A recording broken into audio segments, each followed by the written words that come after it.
16 buts à 0.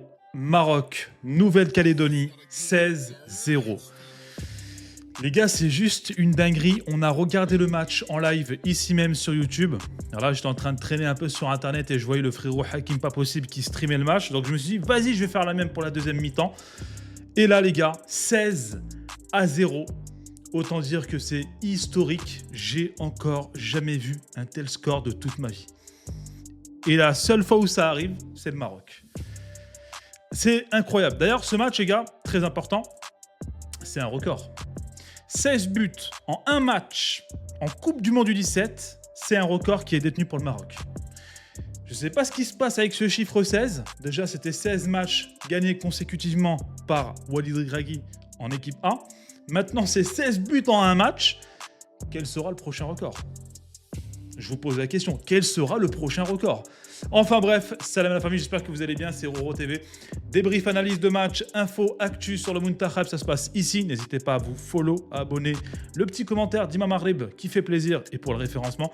J'espère que vous allez bien les gars. Alors cette équipe qui était très mal partie avec 2 matchs perdus, qui finalement dans ce troisième match se rattrape. Voilà, il y a eu énormément de critiques, démissionne Baha, l'entraîneur, où ça parlait de son fils qui était titu alors qu'il ne le méritait pas. Je ne sais pas ce que vous en pensez, mais finalement, sur ce troisième match, il n'est pas titulaire. Les joueurs, on les sent un peu plus libérés.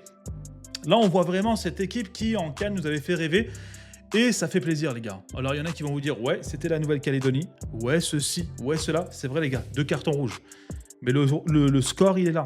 Le record, il est là. Le match qu'il fallait poser, on l'a posé. D'ailleurs, j'étais pas sûr de moi au niveau des meilleurs troisièmes. Apparemment, c'est les 8 meilleurs troisièmes qui passent. Le Maroc devait coller, je crois, 12 buts. Les gars, c'est exceptionnel ce qui se passe. Ils ont plus fait que ce qu'on leur a demandé. Donc, c'est juste incroyable. D'ailleurs, en termes de stats, assez intéressant, les gars. On est quand même sur 76% de possession de balles. Voilà, le match, on va pas se mentir, il s'est joué d'un seul côté du terrain. 18 grosses occasions, ce qui est quand même assez peu au niveau des occasions créées quand tu vois qu'on a tiré plus de 77 et je crois même 79 fois, c'est assez peu quand même. Arrêt de gardien 14, c'est énorme. Corner 16, ok. Bon, après au niveau des fautes, ça reste assez équilibré. 79 frappes. Là, je vois 77, mais apparemment, c'est 79. C'est énorme, les gars. 16 buts en 79 frappes. En vrai, de vrai, quand tu regardes le ratio, tu dis qu'on aurait vraiment pu coller un 20 buts, 25 ou 30-0, frérot. On va pas se mentir. Si tu regardes le nombre de tirs, c'est la vérité, les gars. Mais voilà, on va pas cracher dans la soupe. 16-0, c'est encore du jamais vu. Maintenant, est-ce qu'on est qualifié ou pas ? Faudra attendre les prochains matchs pour voir justement quels sont ces troisièmes de poules, au niveau des différentes poules. Et à partir de là, on pourra enfin se faire une petite idée. Est-ce que le Maroc est qualifié ou non ? Voilà. Donc, il faudra attendre, je pense, demain après-demain. Et Inch'Allah, on aura déjà quelques éléments de réponse. Maintenant, concernant le match et l'avenir, si on est qualifié, Inch'Allah, moi, je souhaite qu'on soit qualifié. Pourquoi, les gars ? Non pas parce qu'on est le Maroc et ceci et cela, les gars. On a gagné la Coupe du Monde du Vin et c'est très bien. Et on ne va pas s'arrêter là, Inch'Allah. On va viser encore beaucoup plus haut avec la CAN, avec l'équipe A. Et pourquoi pas la Coupe du Monde avec l'équipe U17. Mais ce que je veux dire par là, les gars, c'est que les 2 premiers matchs, on a commencé avec le pied gauche. On a fait de la merde. Il y avait énormément de choses qui n'allaient pas, en fait, clairement, les gars. Et on voit que quand le Maroc joue libéré, on voit que cette équipe U17 a un réel potentiel. Et ce serait vraiment dommage de passer à côté de ça, parce qu'ils ont raté leurs 2 premiers matchs. Alors ok, il y avait le Portugal, et le Portugal est le favori de cette Coupe du Monde du 17, mais tout de même, les gars.